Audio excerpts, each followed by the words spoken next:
La cause. Donc, quand j'arrive à l'aéroport, l'aéroport de Pointe-à-la-Cour, c'était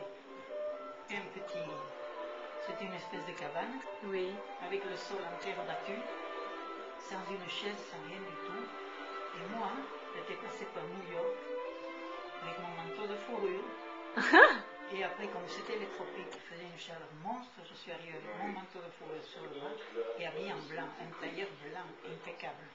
Au milieu de la poussière, et quand lui il est arrivé en kaki, chemise kaki, tout plein de poussière, parce qu'il venait de très loin, il venait de la Grande Savannah, il était venu spécialement me chercher, il avait du retard. C'est-à-dire qu'on m'avait offert une chaise, j'ai attendu là pendant longtemps, à ce qu'il arrive. Et le petit est arrivé avec un copain qui l'a mené. Bon, on est rentré dans la voiture et il m'a mené à l'église et puis il m'a passé l'anneau dans le doigt, dans le voyage. Il m'a mené à l'église et là on s'est mariés. Je crois que je ne faisais que rire parce que j'étais entourée de gens de l'endroit, là, tu sais, des gens noirs et tout ça. Et puis tout le monde me regardait comme ça. Et puis ça a été le mariage là. Il devait y avoir 2 témoins comme ça. Alors, j'avais fait ce que ma mère m'avait dit. Oui. J'avais obéi et tout ce qui s'ensuit. C'est comme ça que ça a commencé. C'est des choses folles, non? Mais pour les parents, je trouve que c'est terrible. Et ta grand-mère était une bohémienne, n'est-ce pas? Elle n'était pas bohémienne. Je crois qu'elle était... Qui c'est qui t'a parlé de ça? C'était toi, mais il y a très très longtemps. Mais ce qu'il y a que ma grand-mère, au fond, c'était un nom, ça s'appelle Paguapé. Elle avait, je crois que la mère, c'est-à-dire l'arrière-grand-mère, elle était de bonne famille.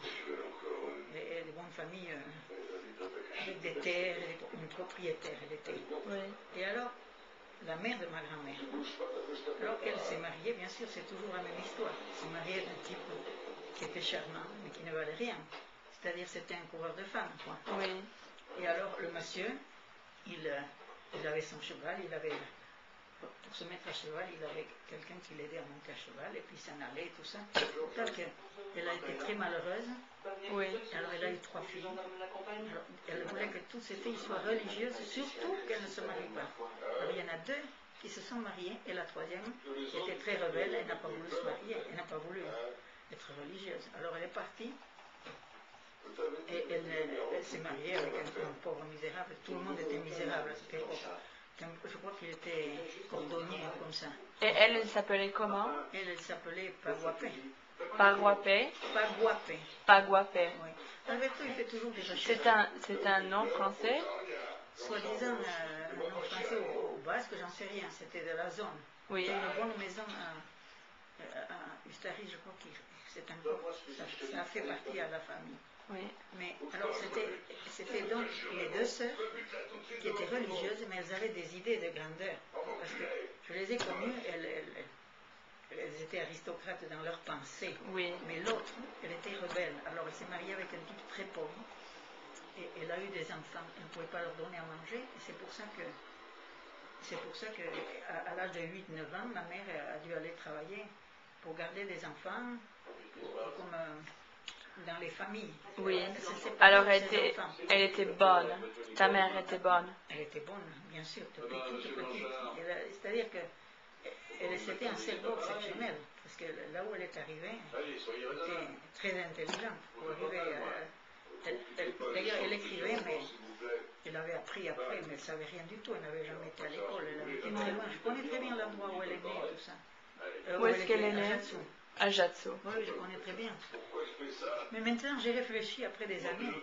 Elle faisait à pied le trajet entre Ajaccio et Bayonne le long de la voie ferrée. Alors je ne sais pas ce qu'elle n'avait pas de... Non, ce qu'elle faisait, j'ai pensé après. Elle ramassait des escargots pour les vendre. C'est pour ça que je disais qu'elle était peut-être bohémienne. Non, c'était dans le fond. C'était pour pouvoir aider. Ta grand-mère, oui. Elle faisait. Mais sûrement, elle aimait aussi cette vie-là, non? Oui. C'était sûrement pour s'aider pour aider, parce que c'était très peu ce qu'il pouvait gagner. Oui. Alors elle a dû se séparer de ses enfants. Ma mère est allée à Arkham, elle a gardé des enfants, et alors elle mangeait les restes de ce que les enfants laissaient dans les assiettes, Oui. Elle a mis des années avant de pouvoir s'acheter une paire de bas, etc. Et ça a été très dur, quoi, très dur. Mais Oui. après, elle est rentrée au château d'Arcang, comme aussi petite domestique, et après, elle est devenue la cuisinière chef. Alors, c'était elle qui faisait les achats, parce que quand même, elle avait de l'argent. Elle faisait les achats, elle organisait tout, tout fonctionnait. Il y avait quelquefois des repas extraordinaires, etc. Et c'était elle qui était chargée de tout, avec des filles de cuisine, et tout ça, ça marchait à bloc. Et on était à table, je me rappelle toujours, il y avait 18 à 20 domestiques, rien que la salle des domestiques dans la partie d'en bas du château, avec les domestiques, on était là. Et après, une fois qu'elle est partie, ça n'a plus marché comme ça, parce que ça marchait vraiment bien. Quand elle était là. Alors toi... Et on était très bien nourris, parce que les meilleurs morceaux, c'était pour nous. Oui. Mon frère, ma soeur et moi. Alors, vous étiez né à Arkang. Oui, au château. Au château.